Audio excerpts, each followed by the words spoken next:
It is February here in Arizona, and that means one thing. It's time to get some fertilizing done.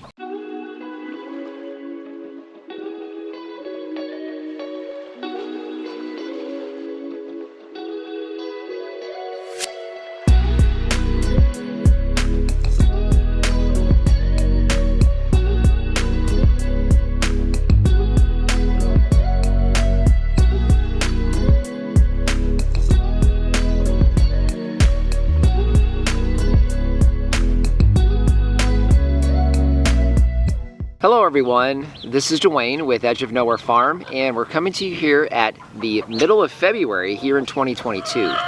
Now, when it comes to February, there's a lot of things going on the farm, but the primary thing that we're doing here in February is we are getting our fertilizing done.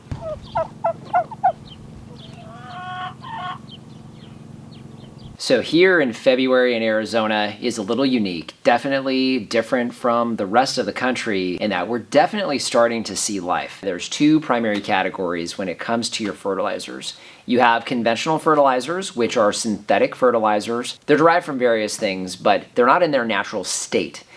Now, we do use them here on the farm from time to time. Generally speaking, however, we're looking for organic type fertilizer.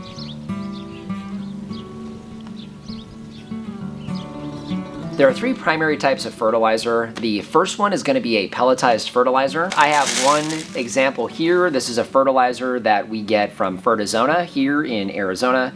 It's a 15-15-15 synthetic fertilizer or conventional fertilizer.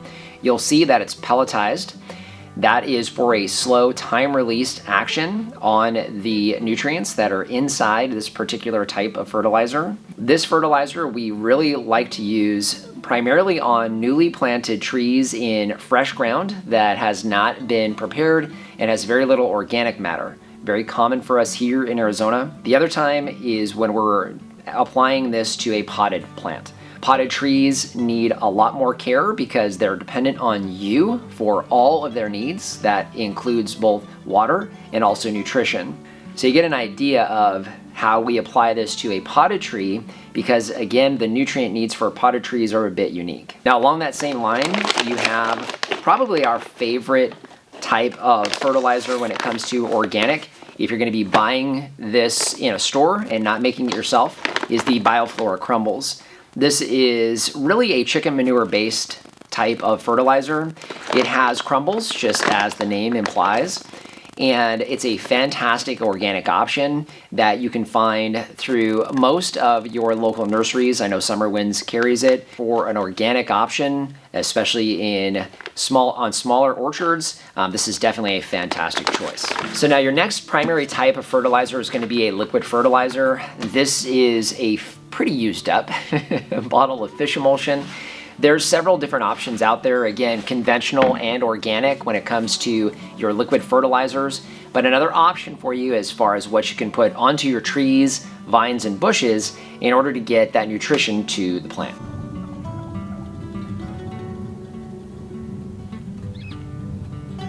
Type number 3, I suppose could probably fit into one of these because it's somewhere between the two, is compost.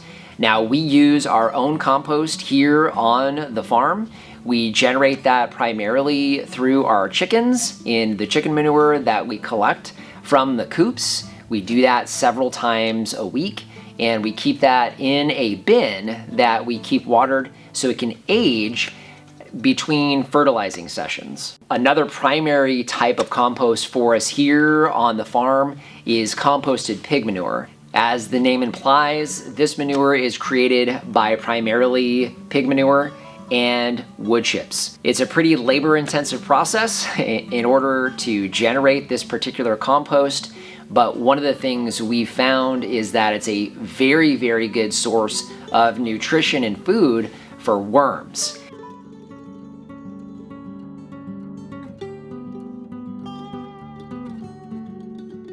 One note I should mention when it comes to manures in particular is you want to make sure that you are not applying those directly to any type of annual vegetable if they're not completely composted down. There are a lot of resources online as far as how long that takes. However, what we're talking about, fruit trees, vines, and shrubs here, and we mix those into wood chips where they continue to break down.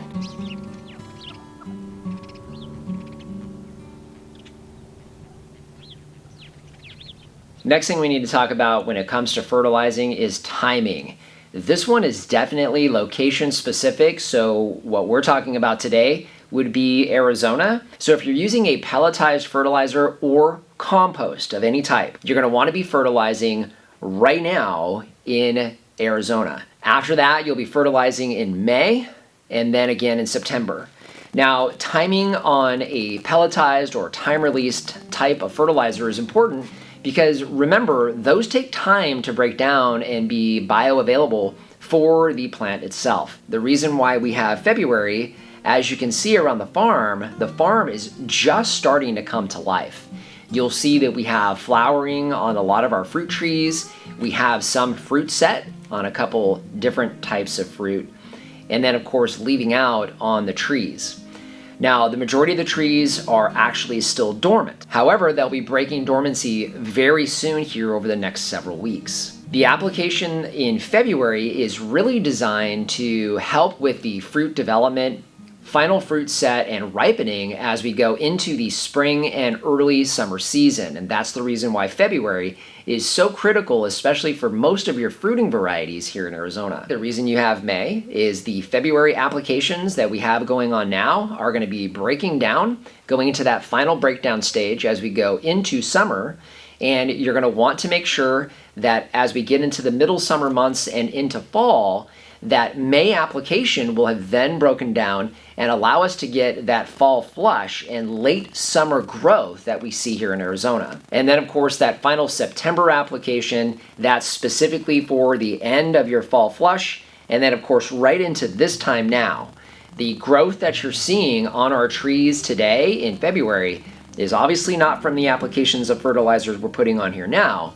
That's actually from September. So that would be for your pelletized fertilizers, time-release fertilizers, and for your compost. Now, a liquid fertilizer is different because those are released into the soil almost immediately. You're going to want to apply those just prior to your bud break, and you will continually apply those on a regular basis throughout the growing season. So you can see why we prefer something that's a little more time-released, because it's easier for us to manage. One final thing that you're going to want to consider when it comes to fertilizing your fruit trees, vines, and shrubs would be how you're doing the application. Now, for potted trees, that's pretty simple. You would either sprinkle or pour your fertilizer directly onto the mulch that's in the pot. You'll slightly work the fertilizer into the pot itself. As soon as you're done, you're going to want to go ahead and water that in to make sure that that fertilizer either starts to break down if you're talking about a time-release fertilizer or pellet, or for the liquid to wash that down into the roots. If you're using drip irrigation, we do that for our grapevines. In those areas, we specifically fertilize around the drip lines themselves. Again, you want to make sure that you have moisture that's going to allow the fertilizer to break down and, more importantly, penetrate down into the soil and be available for the roots. If you use heavy mulch, you would pull that back. You would spread the fertilizer evenly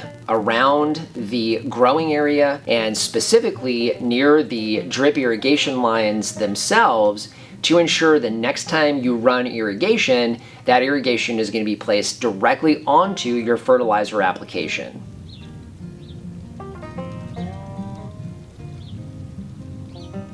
The last type of irrigation, and the one that we use most extensively, is flood type irrigation. That's basically where you're using a bubbler, and we've shown you our irrigation rings and how those are designed. They're under a heavy layer of mulch, but it basically floods a basin. So with those, what we'll do is we'll pull back the mulch.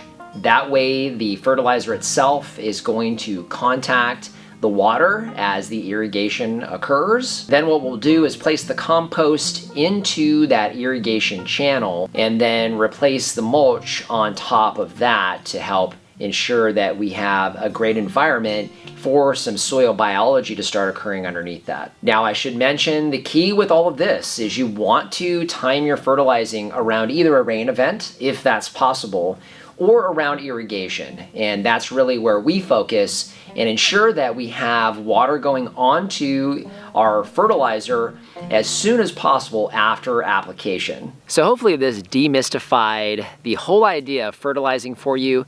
I'm sure there's probably more questions. Would love to see those in the comment section down below. And hey, if you guys have some advice on fertilizing, particularly in other parts of the country, as far as timing, the types of fertilizers you're using and that kind of thing, would love to see those down in the comment section down below, because that's also a fantastic resource for everyone. I think the biggest thing to take away from today is fertilizing is a critical part of your fruit tree health, and the key is finding the right type of fertilizer that you're comfortable with, applying it as needed on a regular basis, and ensuring that you're getting the nutrition that your tree is going to need. So just want to thank you for joining us today. If you haven't done so already, subscribe to the channel. Would love to have you as a subscriber. We cover a lot of things here, a lot of them fruit tree related, and would love to see you here on a regular basis. If you know anybody that's into this kind of thing, definitely helps us when you share it. And our Amazon shop, I'll leave a link down in the description. That is a free, painless way to help support the channel. If you start with the link down below, it doesn't matter what you buy, you help to support us here. So just want to thank you for joining us today and remind you, if we can farm on the edge of nowhere, so can you.